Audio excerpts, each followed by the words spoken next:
Gostaria de ler 2 versículos com os irmãos. O primeiro no Salmo 78, versículo 19. Falaram contra Deus, dizendo: pode acaso Deus preparar-nos mesa no deserto?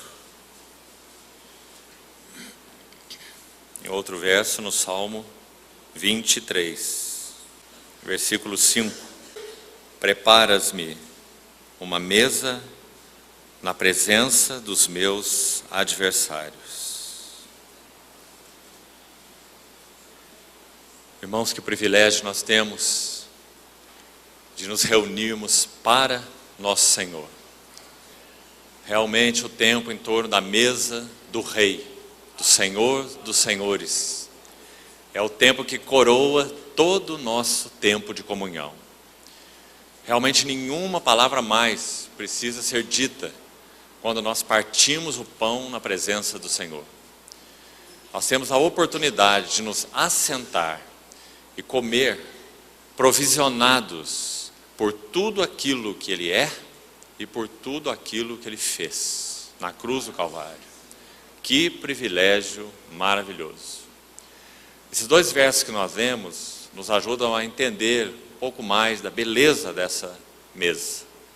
O primeiro diz, uma pergunta do povo incrédulo de Israel, peregrinando no deserto, se Deus poderia preparar-lhes uma mesa no deserto. Quando nós olhamos para essa mesa, essa é uma das coisas que nós vemos.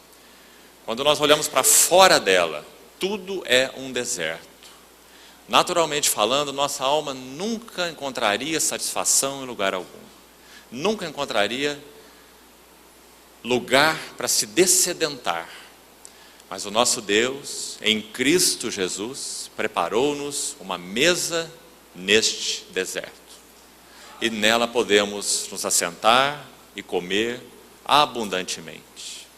Também, nosso Senhor nos preparou uma mesa perante os nossos inimigos.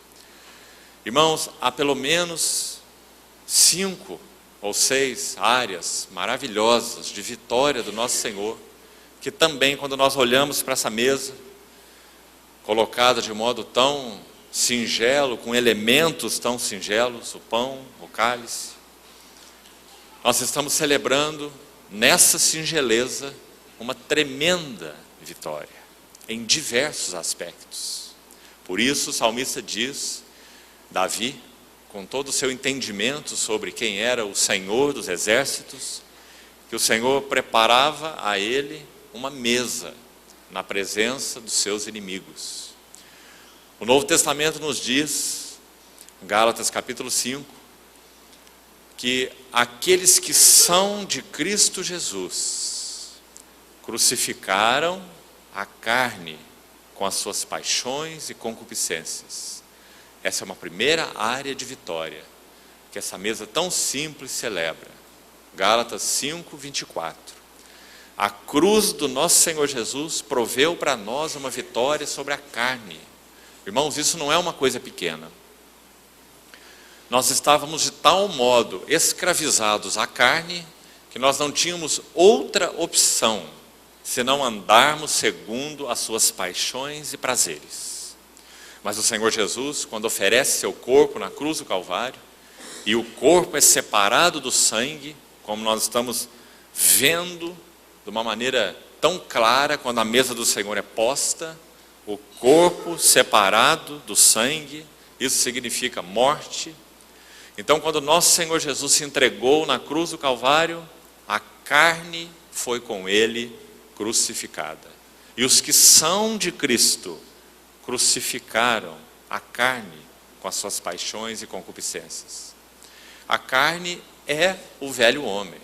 Romanos 6 usa a mesma linguagem, mudando a palavra para velho homem.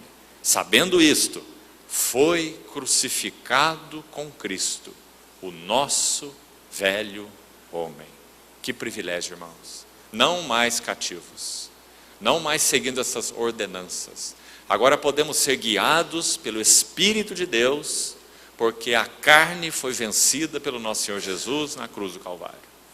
Então o espírito milita contra a carne milita contra o espírito, para que não façamos o que seja do nosso querer, porque nós não vivemos mais em cativeiro da carne. Então essa primeira área tremenda de vitória que nosso Senhor obteve, e hoje, mais uma vez, de maneira renovada, Ele nos convida a celebrar sua vitória sobre a carne. Mas esse é apenas o primeiro ponto. A palavra também de Deus nos diz que nosso Senhor obteve uma vitória sobre o pecado, que em outras palavras significa a nossa imersão em tudo aquilo que não pertence a Deus e a nossa incapacidade de responder aos alvos de Deus. Isso significa pecado. Nós perdemos o curso e o alvo e a meta proposta por Deus no seu coração. O Senhor Jesus, quando entrega seu corpo na cruz do Calvário, Ele vence o pecado. 2 Coríntios 5:21 diz: aquele que não conheceu o pecado, Deus o fez pecado por nós, para que nele nós fôssemos feitos justiça de Deus. Oh, irmãos, que o Espírito Santo nos abra os olhos.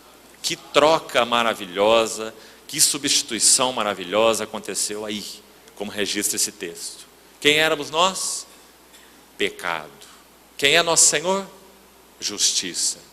Pois aquele que é a justiça foi feito por Deus pecado, para que nós que somos pecado fôssemos feitos por Deus nele justiça. Graças ao Senhor. Então nós podemos rodear essa mesa com esse senso: Cristo Jesus é a nossa justiça. Então, justificados, pois, mediante a fé, nós temos paz com Deus. Então nós comemos numa mesa de paz, porque o Senhor foi feito pecado por nós. Mas também há mais uma área ainda de vitória. A palavra de Deus nos diz que o Senhor venceu o mundo, em muitas e muitas referências. Quando nosso Senhor Jesus ainda estava prestes a ir à cruz, Ele disse aos seus discípulos que quando Ele fosse levantado da terra, a todos Ele atrairia a si mesmo. E nesse mesmo contexto Ele disse assim: chegou a hora de ser julgado este mundo, e o seu príncipe será expulso. E Paulo vai dizer em Gálatas 6,14: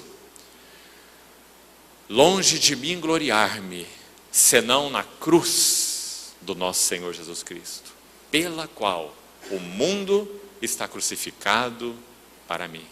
Então nosso Senhor Jesus também venceu mais esse terrível inimigo.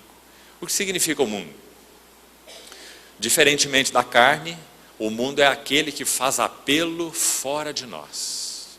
Ele encontra um correspondente dentro de nós, que se chama carne. A carne é como uma chave e o mundo é como uma fechadura. Então a carne e o mundo são um par perfeito.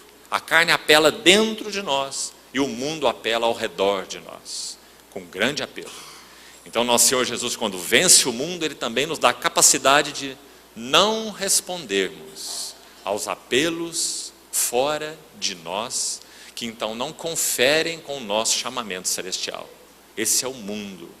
Na palavra de Deus, esse termo significa cosmos, significa uma rede que nos prende, um sistema enfeitado que seduz, atrai poderosamente. Nunca teríamos chance contra o curso deste mundo, como Paulo disse lá em Efésios capítulo 2. Mas por causa da morte do nosso Senhor Jesus, nós estamos livres de navegar segundo o curso deste mundo. Que libertação maravilhosa!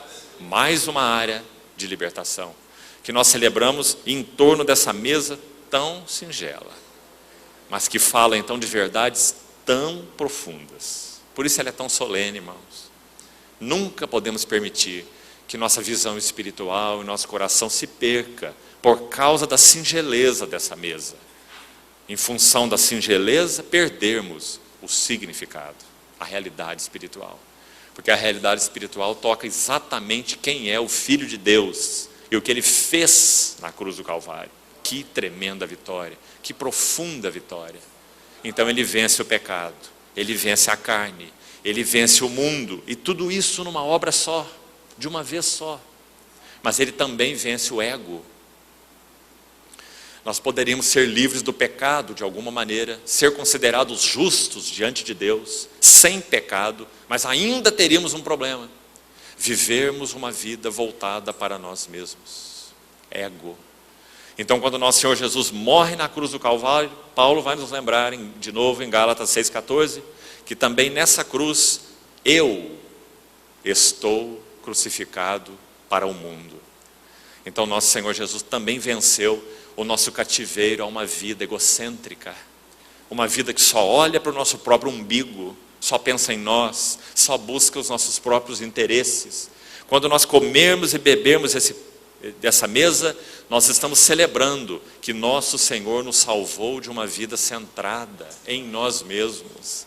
Que privilégio é esse? Nunca poderia haver igreja se o Senhor não tivesse nos salvado de uma vida centrada em nós mesmos. Mas Ele nos salvou, então Ele nos chamou para ser sua igreja, aqueles que agora têm um novo foco, têm um novo centro, têm um novo centro de gravitação, porque nosso Senhor venceu o ego na cruz do Calvário.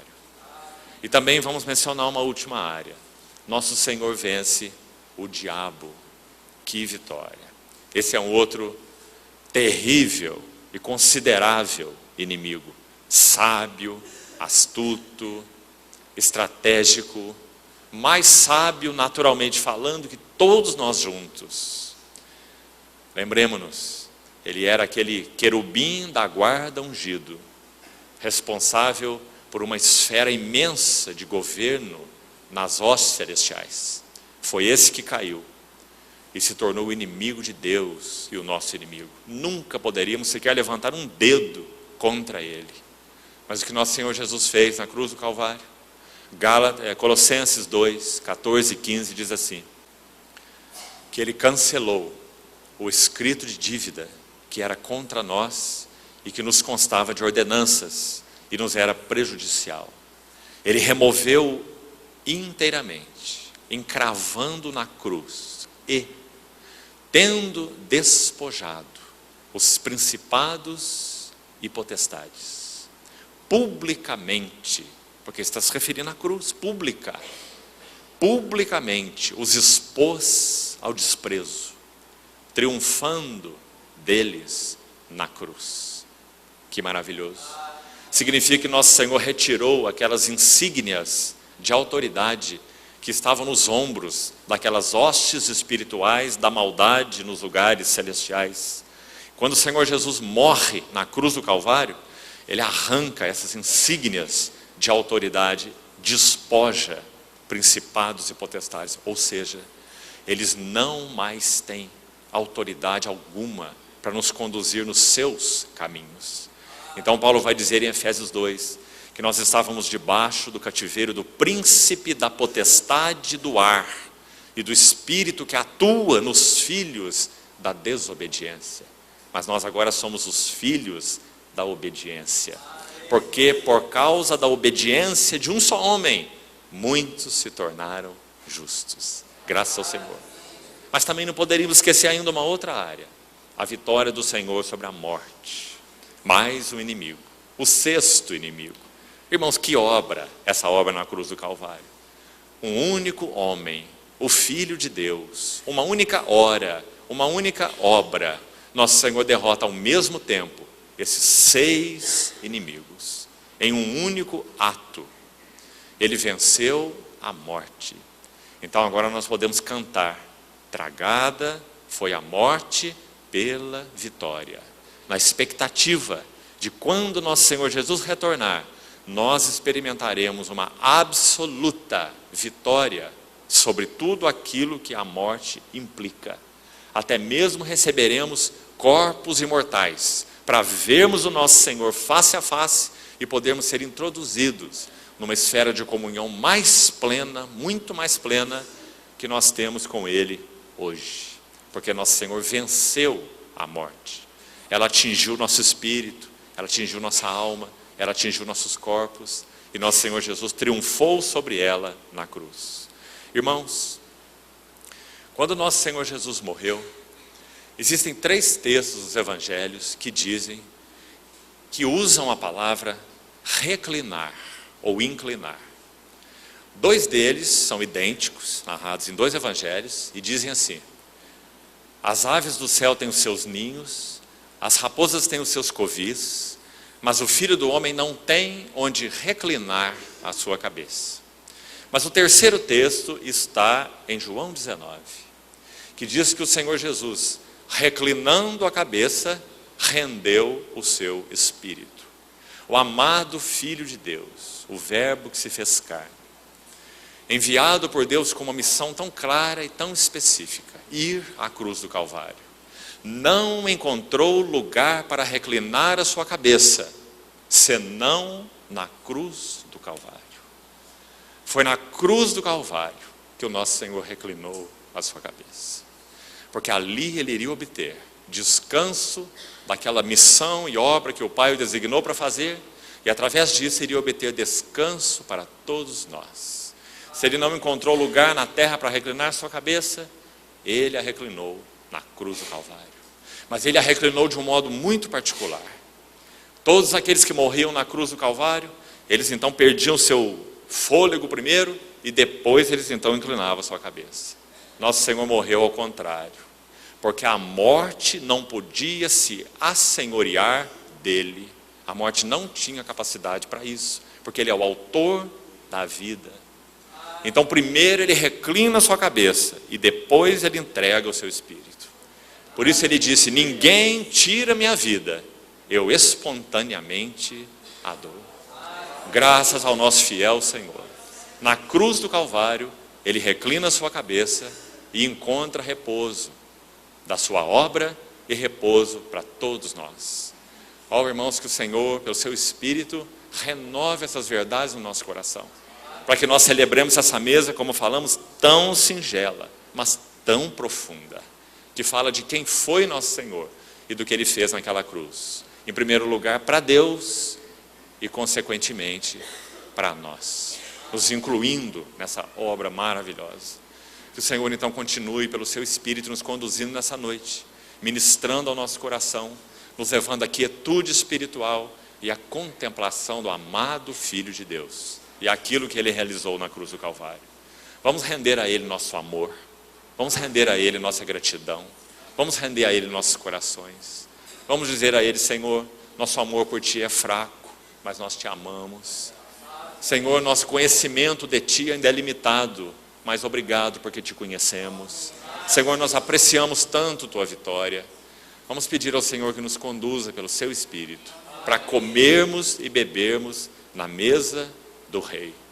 Preparas-me uma mesa na presença dos meus inimigos. Louvado seja o seu nome. Amém.